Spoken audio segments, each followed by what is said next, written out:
Apungkit, ako kadya, ako ito ma-impart ko man ang knowledge regarding sa traffic rules and regulation para man sa inyo ng mga kaalaman.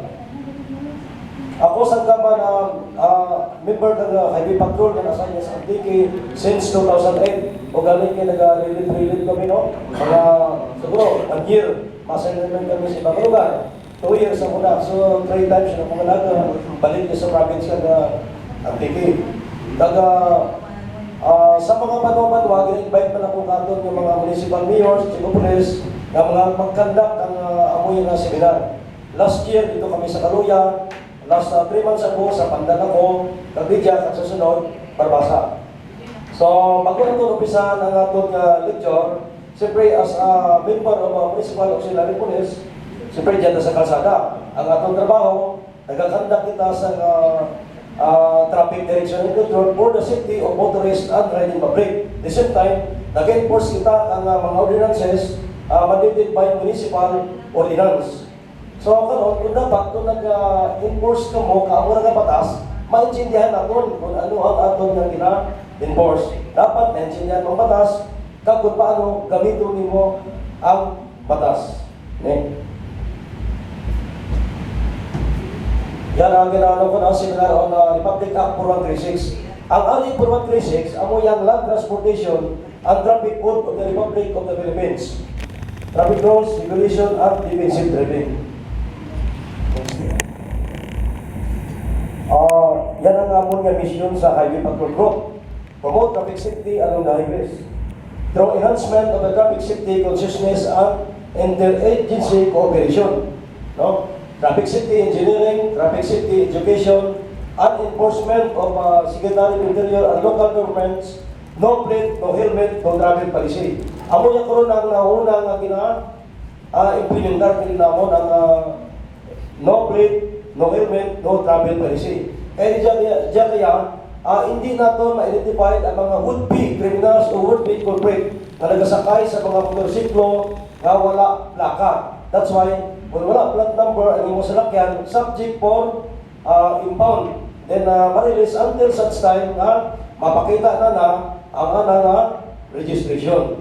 Kapag bago i-release, dapat ibutanan sa plate number. Kung wala assign nga plaka, ilatawon ang registration dito katuwa nakita ang plaka. So butanan sa improvised plate or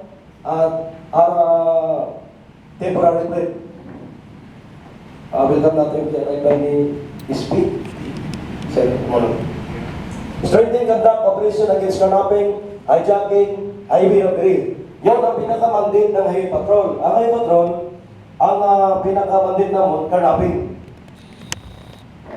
Secondly lang yung enforcement ng 4136. Ang pag-inspeksyon, pagpanakop ka mga violators sa highways. Carnapping kami, hijacking, highway robbery.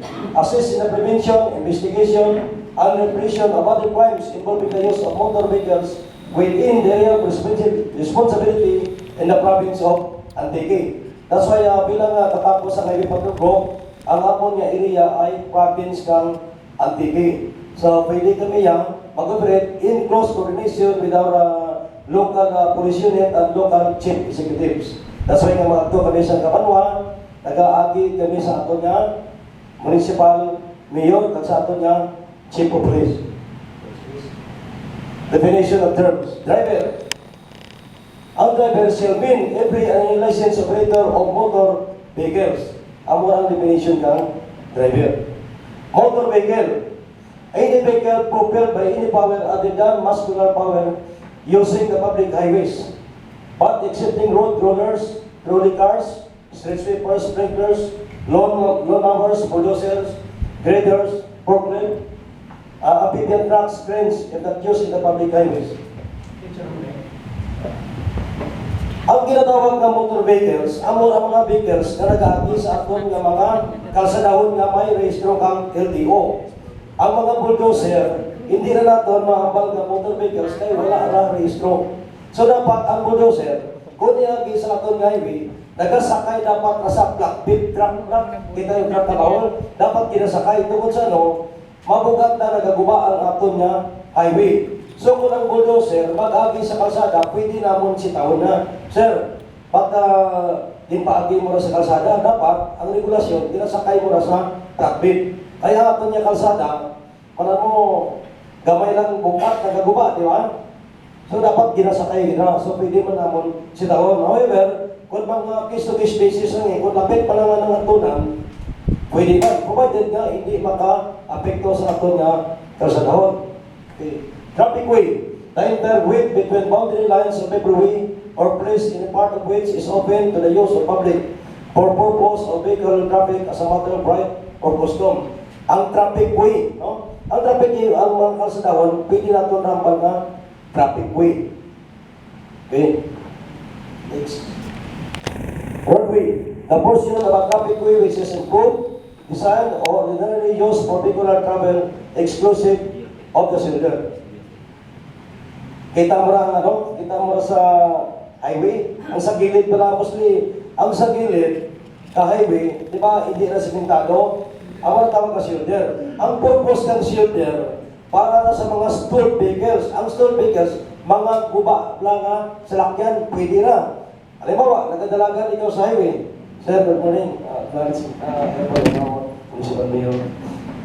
Karon sa shoulder, no? Kung guba ang imo salakyan, utang ni mo na dyan. Provided, naka-hazard na kag may ginabutang ikaw nga early warning device. Diba, kita nyo lang early warning device? Yan. Utang parang nagadalaga ng mga salakyan sa highway, rayo pa, ma-identify ka, hindi mabangga. Pero under that, no, sa mga shoulders, di ba nakikita natin kisa ang mga bulat lang ng mga paray sa kalsada? That is under the letter of instruction 43, LOI 43. Impediments along the national highway, bawal na. Nakikita natin na kalabanan na sa Sipasti. Doro, di grabe, pinapon din tawagan si Mayor Barona. Ako siya, gentleman, nagabutang sa pagkaparay sa kalsada. So, hindi pwede ra. LOI 43, pwede na ito na si taon. Letter of instruction 43. Ano na ka-perspective nga instruction na bawal ang impediment sa highway. Particularly and especially ang pagbulat ka paray. Di ba nakita ninyo na? Yan. Motor vehicle traffic accident is any motor vehicle accident occurring on traffic way involving a motor vehicle in motion that results death, injury, or property damage. Pag ginatawag na traffic accident, dalawang klase, vehicular accident at traffic accident. Ang vehicular accident, vehicle to property, vehicle to vehicle. While ang traffic accident is vehicle to pedestrian. Ang pedestrian nga ginahambal, amura ang tao. So, pag binangga ka sa lakyan ang tao o pedestrian, kung tawagon traffic accident. Kung binangga ka sa lakyan ang vehicle, no? Binangga ka sa lakyan ang mga properties, yan ang vehicular accident. Ang pinigyan na involve kang nag-play mga bakla, trabaho, ayam, ano ang konsiderasyon natin? Bali, ano ko sir, vehicular accident, sir. Isa pa yung mga, ano sir, di ba, ang mga stray animals, palagit na tayo sa awan kanina, dito sa, nasa ako sa Aklan, nagadalaga ng salakyan, nagtun ng baka, so pwede natin pailan kaso ang tagiya ka salakyan, dahil negligence, tungkol na stray animals, di dapat sa highway. Ano man may mga kasi pwede pailan. Negligence niya eh. Pero galing may mga case-to-case basis pa na ikon nagawa, nakabuhi na utod ng kalak, siguro medyo istorya lang. Pero kung ginbuyan na, pwede. Negligence. Siyempre, baka race na sa aton nga motorist. Ilabi na gid ang mga motorcycle, agagpay, di ba? Dalagan ka, laktod ayam. Tumba, aksidente. Yan, pwede man natin pailan kaso ang tagiya, negligence.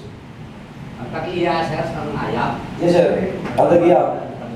Provision, ang tagiya kay aton yung mga kasapatan nga na, di ba, may registro man na sa, di ba ginagawa, kinalipot na katon nga, may mga pangalan na nangayam. Maliban na lang siguro kung ano na na, deny na lang di anak, di, wala kami mo. Pero kung may, Kung may rehistro, ano to nga, anak eh, pwede. Sirawon to na na-mention mo eh, nakakapapataklan ko naman to. Pati na sa drying o para sa highway. I understand that was, we have already a standing ordinance provincial, ano ni, attorney ni Juliana, kuna na dyan eh. I don't know kung still existing na ba, para very clear na may, sa unang panalawigan, may isang ang panalawigan din pas na naiye ka na, o drying para sa highway. Diyan ako lang ako. Pero sir, under na sa letter of instruction 43, illegal. Kaya pa mo ang highway, ano ba dyan eh, anak na ka salakyan. Natabo na sa ano eh, Pandaya sa may, somewhere in Napasaklan, nagabulan na nakaparay niya. Karon, siyempre ang salakyan nga nagasulaway both side, nalapaka na ng paray, binato na na ang salakyan. Tigin pa ilang tanong ng kaso, una-una, bawal rin magbulat niya ka na. Diba? Kaya siyempre, grasya rin, bulat ni mo, kung anong nalapakan to ka mga salakyan to, magtuloy to sa paray. So, under sa LOI 43, or Letter of Instruction 43, impediments along the National Highway.